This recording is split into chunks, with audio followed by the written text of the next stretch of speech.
Assalamualaikum warahmatullahi wabarakatuh. Perkenalkan, nama saya Aura Sangrama, NIM 12.3230014 dari Fakultas Teknologi Informasi dan Bisnis, jurusan Informatika.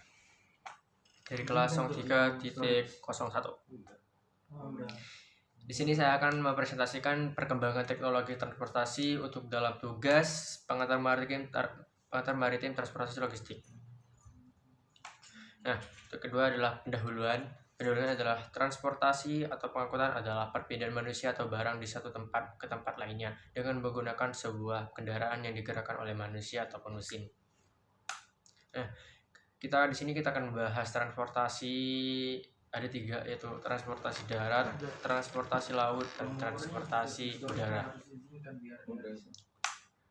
Nah, untuk transportasi darat seperti contohnya mobil ya teman-teman ya, atau mobil, motor, bajai dan lain-lainnya yang teman-teman ketahui.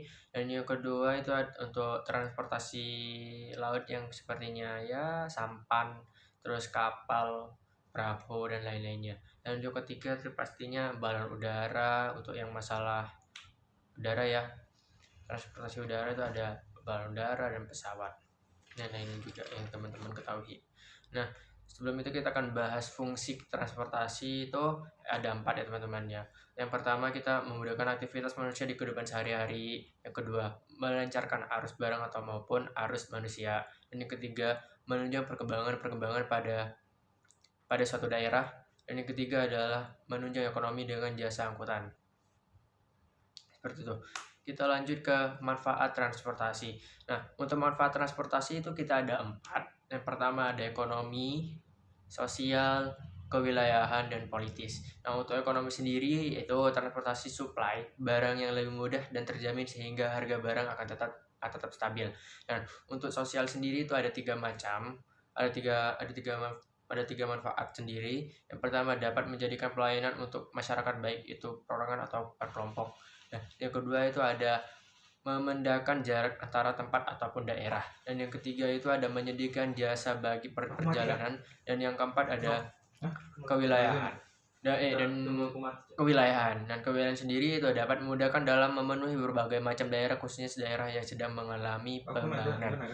Dan yang keempat itu ada politis. Nah, untuk politis itu ada 4 macam juga. Yang pertama itu dapat menciptakan persatuan, dan yang kedua ada dapat meningkatkan keamanan negara, dan yang ketiga itu ada pelayanan untuk masyarakat diperluas, dan yang keempat mempermudah untuk mengatasi permasalahan bencana.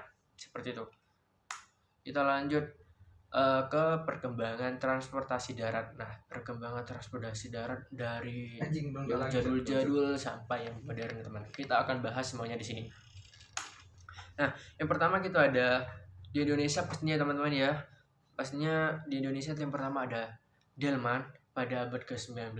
Nah, untuk delman sendiri kita menggunakan bahan penggeraknya itu adalah hewan. Nah, untuk hewan sendiri di belakangnya kayak ada gerobak ya teman-teman. Nah, itu untuk fotonya seperti ini kan. Nah, terus ada biasanya untuk delman itu kita memerlukan waktu yang sangat lama untuk kita menuju dari suatu tempat ke tempat. Nah, untuk delman sendiri mestinya biasanya cuma 4 orang atau 3 orang seperti itu, dan 4 orang ya mungkin ya. Nah, untuk delman sendiri mungkin di kota-kota sudah hilang total untuk yang namanya delman mungkin ya teman-teman ya. Mungkin hanya untuk sebagai acara-acara tertentu mungkin ya untuk delman sendiri. Nah, namun tidak hanya dengan daerah-daerah yang lainnya, mungkin itu hanya kota yang sudah habis. Namun untuk daerah sendiri itu masih ada 1, 2, 3 lah.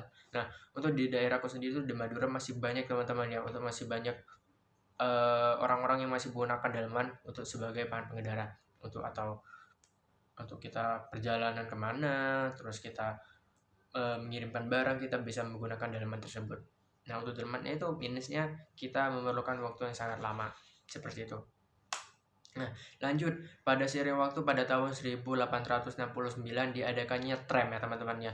Nah, untuk tram sendiri tuh di belakangnya seperti ada gerbongnya juga, cuman kayak satu deret, terus di depannya itu sama juga seperti delman, dia menggunakan penggerak dengan kuda. Namun kelebihannya dia lebih banyak menampung penumpangnya teman-teman ya, karena untuk gerbong sendiri cuma lumayan cukup besar, dan untuk bisa mengirim kita membawa kita untuk perjalanan, terus kita membawakan manusia ke suatu tempat lain, terus mengirimkan barang, terus bisa digunakan lewat tram juga teman-teman. Nah, untuk minusnya juga karena mungkin di belakangnya itu pakai gerbong, mungkin terus untuk tram sendiri penggerak hewan kuda, ya mungkin untuk memerlukan waktu yang sangat lumayan lama lah untuk kita menuju ke tempat itu, seperti itu tujuan kita.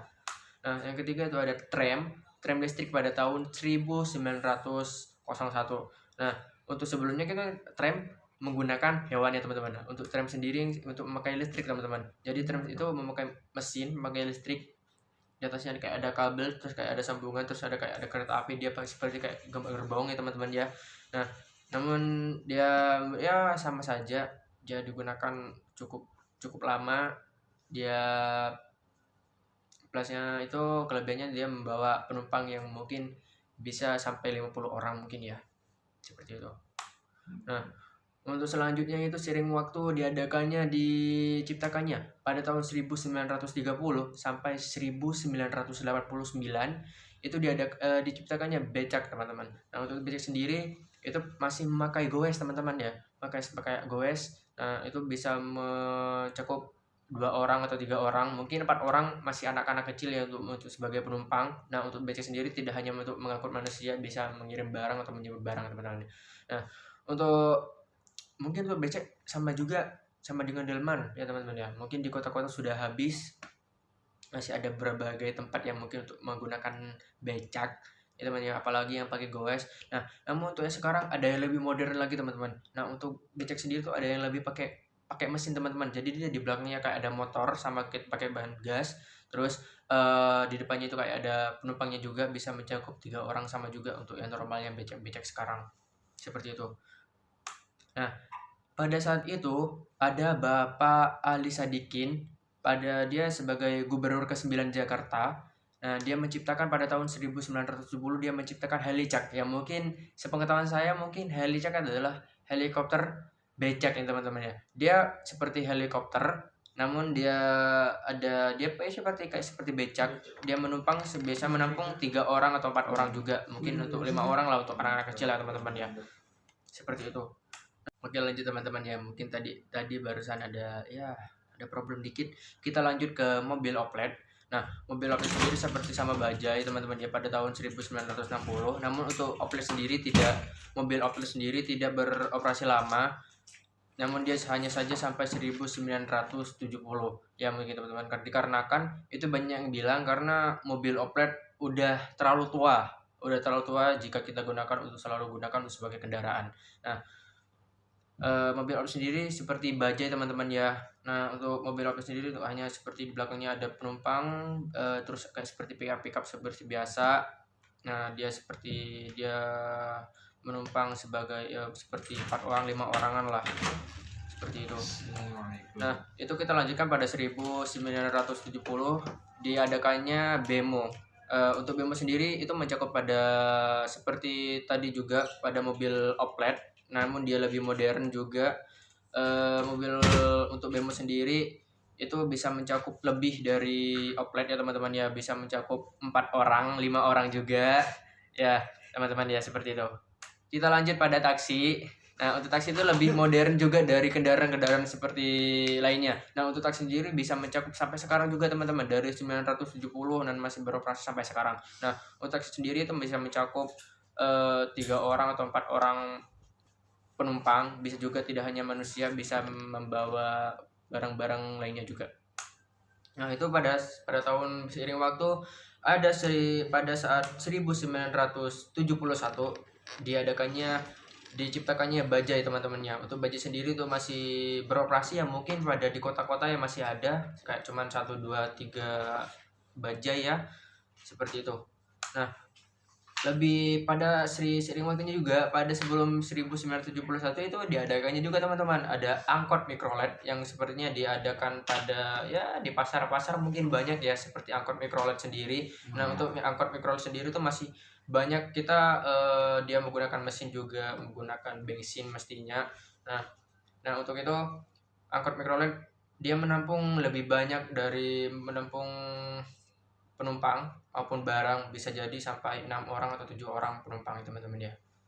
Nah, kita lanjut pada tahun 1985 itu diciptakan bus tingkat teman-teman. Nah, Nah, untuk bus tingkat sendiri dia hanya sampai 1000 pada tahun 1990. Nah, dikarenakan banyak yang bilang penumpang pada zaman dulu tuh bilang karena bahwa bus tingkat tidak nyaman untuk selalu digunakan sebagai kendaraan. Nah, untuk bus tingkat sendiri itu bisa mencakup sampai 40 orang mungkin ya, karena dia tingkat ya teman-teman, seperti itu. Dia seperti bus-bus sekarang, bus-bus modern. Nah, seiring waktu lebih modern lagi, lebih jauh lagi, pada tahun 2015 diciptakannya Gojek teman-teman. Nah, untuk Gojek sendiri bisa kita gunakan ya memesan dengan online, bisa aplikasi juga teman-teman ya. Mungkin teman-teman untuk masalah Gojek sudah tahu lah ya. Nah, kita lanjut ke mode raya. Nah, untuk mode raya itu atau yang kita sebut sebagai kereta api modern. Nah, itu diciptakan pada tahun 2019 juga teman-teman ya. Untuk modern itu lebih kereta api modern bisa mencakup banyak penumpang ya, mestinya dia memakai listrik ya, lebih modern lah, lebih canggih mungkin mestinya lah ya. Nah, seperti itu untuk masalah transportasi darat. Nah teman-teman, kita bahas lanjut yang kedua, transportasi laut. Nah, transportasi laut itu dulu zaman dulu itu masih menggunakan sampan ataupun perahu untuk orang-orang zaman dulu untuk bekerja sebagai nelayan, untuk mencari ikan, ataupun masih ada yang berjualan di danau-danau itu teman-teman ya, di Pasig ada juga seperti itu. Nah, seiring waktu ada perahu mesin juga teman-teman. Nah, untuk perahu mesin itu biasanya digunakan biasanya ada sekarang untuk ada wisata juga ada. Nah, dia mencakup sebagai untuk 4 orang atau 5 orangan lah, seperti itu. Nah, kita lanjut ke seiring waktu teman-teman, itu ada perahu pinisi. Nah, untuk perahu pinisi itu kalau nggak salah terbuat di Sulawesi ya teman-teman ya. Di Sulawesi. Nah, untuk perahu pinisi itu biasanya digunakan untuk sebagai mengantar manusia juga bisa, cuma terlebihnya dia sebagai mengirimkan barang dari suatu tempat ke tempat, seperti itu. Nah, yang lebih canggihnya juga ada teman-teman, ada yang lebih canggih.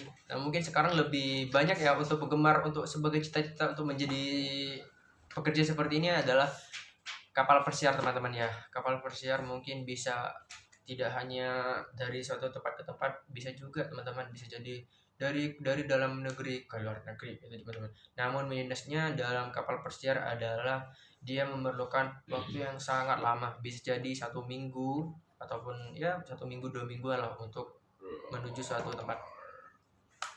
Nah, seperti itu teman-teman untuk masalah perkembangan transportasi dalam laut. Nah, di perairan. Nah, kita lanjut ketiga, transportasi udara teman-teman. Nah, transportasi udara kita ada yang pertama pada tahun 1783, balon udara. Oke, kita bahas dari zaman dulu sampai sekarang.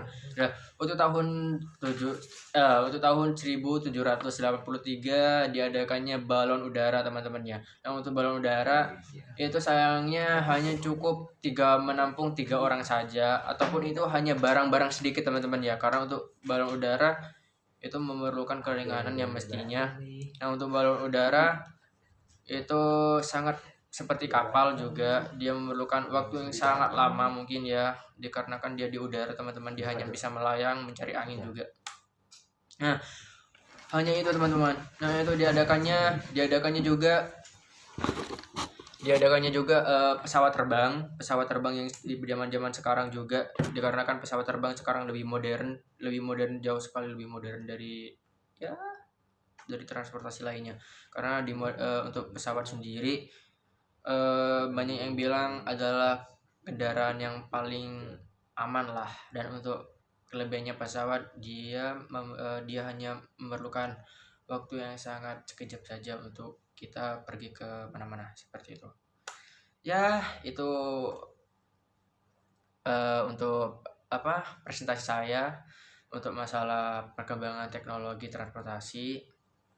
Jadi sebelum itu saya akan menerangkan penyebab perkembangan transportasi, itu ada 2, dikarenakan budaya luar, terus yang ketiga ada kondisi geografis, sepertinya kita terupdate dari dunia luar negeri, jadi terpindahlah ke Indonesia, seperti itu.